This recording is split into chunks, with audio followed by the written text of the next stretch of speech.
யோகிராம் சுரத்குமார், ஜெயகுரு ராயா. யோகிசாமியின் அரவணைப்பில். இதன் ஆசிரியர் ராம அருளட்சுமணர் செட்டியார், லே. வள்ளியம்மை ஆச்சி. இன்று நாம் இதில் பார்க்க இருக்கும் தலைப்பு குணம்.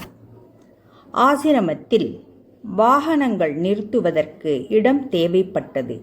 அச்சமயம் ஆசிரமத்திற்கு முன்னால் இருக்கும் இடம் விற்பனைக்கு வர அந்த இடத்தையே கார் பார்க்கிங்குக்காக வாங்கிவிடலாம் என்று பகவானிடம் உத்தரவு வாங்கிய ஜஸ்டிஸ் அருணாச்சலம் அந்த இடத்தை விலை பேசி முடிப்பதற்கான வேலையில் ஈடுபட்டார். திடீரென்று அவருக்கு உடல்நிலை சீரற்று போகவே அவர்கள் ஊருக்கு செல்வதாக இருந்தது.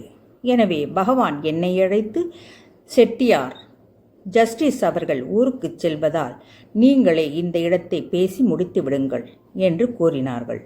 நானும் யோகியின் உத்தரவை ஏற்று இடத்தை விற்கும் நபர்களிடம் 4-5 நாட்களாக தொடர்ந்து பேசி வந்தேன்.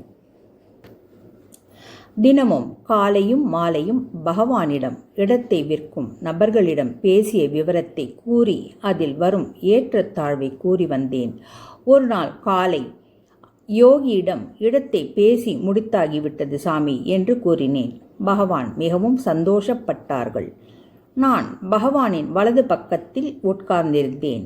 அச்சமயம் ராமச்சந்திர உபாத்தியாயா வர அவரை தனக்கு இடது பக்கத்தில் உட்கார வைத்து என்ன விவரம் என்று பகவான் கேட்டார். அதற்கு உபாத்தியாயா, அந்த இடத்தை விற்கும் நபர்கள், இது என்ன அவர்கள் பணமா, ஊர் பணம் தானே, மேலே கொடுத்தா என்ன, அதிக விலைக்கு வாங்கினால் இவர்களுக்கு இடத்தை கொடுக்கலாம், இல்லையென்றால் வேண்டாம் என்று மறுத்து பேசுகிறார்கள் சாமி. நாம் கொஞ்சம் பொறுமையாக இருந்து போகலாம் என்று சொன்னார். அவர் அப்படி சொன்னதும் யோகி என்னை பார்த்து, செட்டியார், உபாத்தியாயா சொல்கிறார், நாம் பொறுமையா போவோம் என்று, எனவே நாம் அப்படியே செய்வோம் என்று கூறினார்கள். பின் ஒரு பழத்தை பிரசாதமாக உபாத்தியாயாவுக்கு வழங்கி, நன்றி உபாத்தியாயா என்று சொல்லி அவருக்கு பகவான் விடை கொடுத்தார்கள். எனக்கு உபாத்தியாயா சொன்னது வேதனையாக இருந்தது. எனவே நான் அமைதியாக இருந்தேன். உபாத்தியாயாவுக்கு பகவான் விடை கொடுக்கவும் அடுத்தது எனக்கு விடை கொடுக்கப் போகிறார் என்று எண்ணி எழுந்தேன்.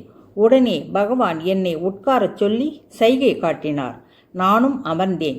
பின் பகவான், அது உபாத்தியாயாவோட கருத்து, அப்பா பைசா தருவார்கள், நாம் பேசி முடிச்சிடுவோம் என்று சாமி சொல்லி அருளினார். அதுபோலவே ஜஸ்டிஸ் அருணாச்சலம் அவர்களுக்கு வேலைப்பளு கொடுக்காமல் அவர் வருவதற்கு முன்பே அந்த இடத்தை பேசி முடித்தோம். எந்த சூழலிலும் யாரையும் கஷ்டப்படுத்தாத பகவானின் குணத்தைக் கண்டு வியந்தேன். யோகிராம் சுரத்குமார், ஜெயகுரு ராயா.